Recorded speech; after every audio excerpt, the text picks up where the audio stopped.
জামাই ষষ্ঠী পরদিন সকাল সকালই দেখো এই যে আমাকে টাটা বাই বাই বলে বলছে যাই আমি একটু দিদিদের সাথে দেখা করে এসি। তো দিদিরাও এসছে জামাই ষষ্ঠীতে। তো বলছে যাবে, আমি বললাম না থাক তুমি যাও, রোদের মধ্যে আমি বিকেল দিকে একবারে তো বাড়িই চলে যাবো, তখন দিদিদের সাথে দেখা হয়ে যাবে। ও দুপুরবেলায় এসছে, খেতে বসেছি একসাথে। এই যে ফোন টিপছে আমার মায়ের জামাই বাবা। তো মাকে বললাম আজকে বিকেল বিকেল বেরিয়ে যাবো, তাই তাড়াতাড়ি করে মা সব আম লিচু এসব ফল টল কেটে দিল, খাচ্ছে। আমি তাড়াতাড়ি করে রেডি হয়ে নিলাম, তারপরে ও রেডি হয়ে গেল, তারপরে বেরিয়ে পড়ছি আর কি। তো বাড়িতে গিয়ে দেখলাম দিদিরা সব রেডি হয়েছে, বাড়ি চলে যাবে আর কি। আমি ভাবলাম হয়তো থাকবে, তো একটু গল্প টল্প হবে, কিন্তু না সেটা হলো না। দিদিরা রেডি হয়ে বেরিয়ে যাচ্ছিলো। তো ওই সময় ভাগ্যিস গেছিলাম, তাই তাড়াতাড়ি গেছিলাম বলেই দেখাটা আর হলো সবার সাথে।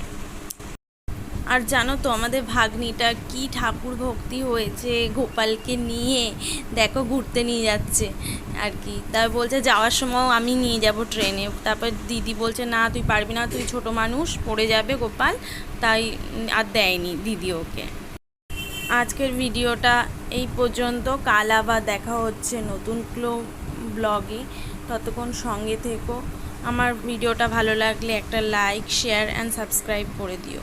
আজকের মতো এই পর্যন্তই, টাটা।